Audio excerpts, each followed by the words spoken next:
Okay, Christian, if God created the universe, then who created God? That's a question I think almost everyone has had, so makes sense. Good question. That's a common question, but it doesn't actually make any logical sense. Based on the scientific law of cause and effect, only things that had a beginning need a reasonable explanation for what caused their existence. Because time is a dimension of our universe, and True. by definition, God is outside of our universe. So that depends on your definition of God. So actually, this gets into, even among Christians, it gets into what your definition of God is. I think that is the general consensus among Christians now because they've kind of gone through these arguments and they've honed their responses such to say God isn't a part of the universe, so he's separate from the universe. And so we're going to make some sweeping generalizations and some sweeping assumptions based on the fact that he's not part of the universe. I have no objections so far. So far, this is fine.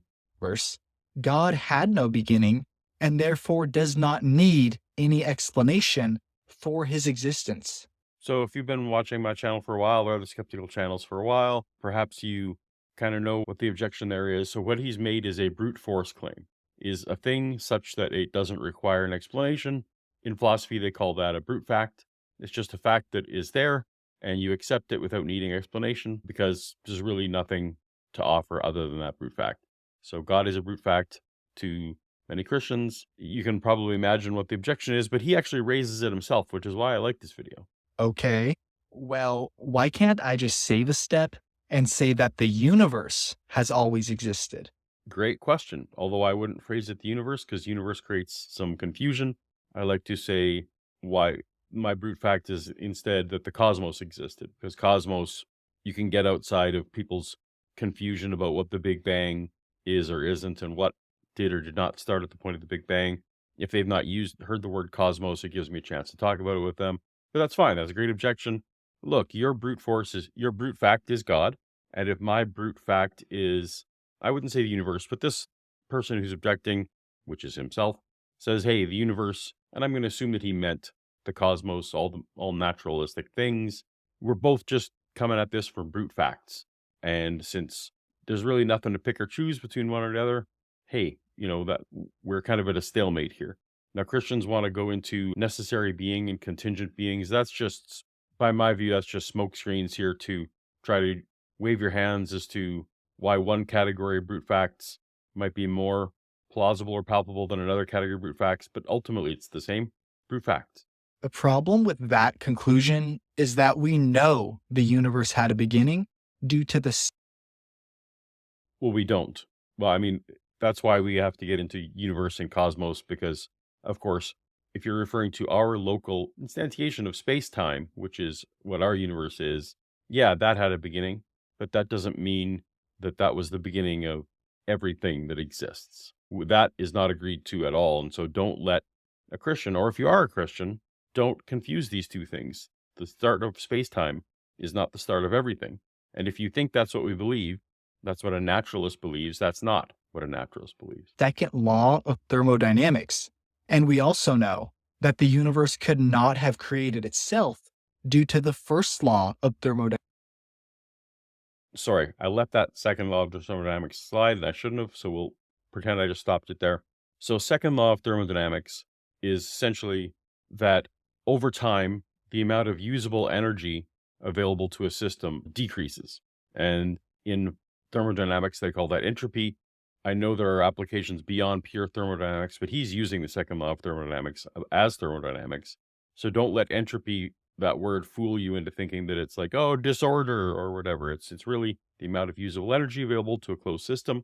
If in fact our universe is a closed system, which makes sense that our particular universe is, yes, over time in our universe, the amount of usable energy is decreasing. However, we have no idea what the conditions are outside of our universe. So if time is local to us, we don't know what time looks like before time started. So you can't call into things like cause and effect and entropy and all those things and assume that those apply outside of a temporal system because they are very much temporal observations.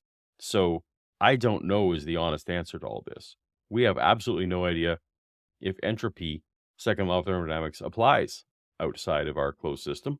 We have no idea if cause and effect are a coherent notion before time, right? These are all just, it's tough for us because we're humans, limited in scope, and it's tough for us to understand what things might look like outside of time, but here we are. You can't just go from the local and insist that that applies to the general, because it doesn't necessarily. Now, first law of thermodynamics, which is up on the screen now, actually is a silly thing for him to bring up, because the first law of thermodynamics, in my non-physicist understanding of it, is that it boils down to matter cannot be created, nor can it be destroyed. Now, matter and energy are one and the same thing. They can transfer one to another, so we're talking about matter and energy here. And he's trying to say, well, matter and energy can't come into existence, therefore God needed to do it. But for me, the therefore is, well, yeah, therefore it's always been here. Therefore, it very much makes sense for my brute fact to be that matter and energy, in whatever sense, always being here makes sense without time, has always been here. So, hey, Christians, don't bring up the first law of thermodynamics, because that doesn't help you at all. Dynamics. Because heat is always transferring from warmer bodies of matter to colder bodies of matter. So that's just straight thermodynamics. Again, so he is deep into thermodynamics here. And again, but that's a very temporal thing. He just described it as temporal. Things go from, the heat dissipates across the available space. But of course, we understand that space and time started at the Big Bang, or at least our local space-time. So again, trying to say anything about what thermodynamics is like outside of space and time is a bit of a fool's errand and proves nothing. If the universe was infinitely old, then everything would be the same temperature right now. So we used the phrase infinitely old there, and that is a bit of a trick. So people like William Lane Craig, for example, like to talk about how you cannot achieve actual infinites, right? By successive events, you never actually can achieve an infinity. So we can't say the universe is infinity old because of this addition of events that would necessarily have to terminate at some point, if in an actual instance. At least that is what some philosophers propose. I understand that others disagree, but in general, it makes intuitive sense, and that's why it's a powerful argument. The trouble is, what cosmologists posit is not a case of infinite events when they talk about the universe being eternal. And that's why I've noticed they say infinite less than a Christian does when they make these arguments.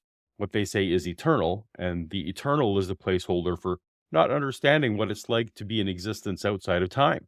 So if matter and energy are eternal, that doesn't mean that we think that matter and energy have lived through an infinite number of events.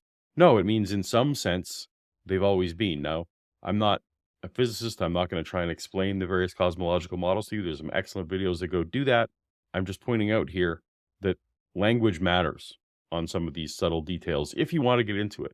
The most rational explanation is that a supernatural and creative being that is outside of time and space, aka God, created the universe. No, by Occam's razor, that is absolutely not the simplest explanation, because you are multiplying assumptions. Occam's razor, again, it's not that the simplest answer is best, because of course someone argued, well, God's just super simple, just God, and that's the way it is, and it's simple. No, Occam's razor means you want to have as few assumptions, as few unwarranted assumptions as possible, and still explain the data.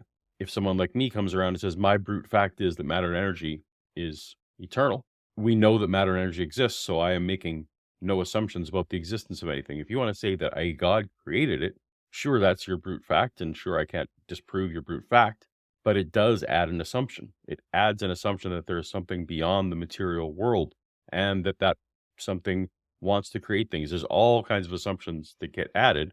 So from an Occam's razor standpoint, materialism is the simpler explanation. And that was the end of that video. So again, we're warming up. I realized I'd like to get a little bit of a warm up in. So that was an easy one, but that one had several million views on TikTok. So hey, what'd you think? Do you argue this way? Did you learn anything about how to phrase things, how to use things, how to talk about these various laws of thermodynamics in ways that make sense? Let me know in the comments. Let me know in a super chat. Did I miss something? Did I do anything wrong?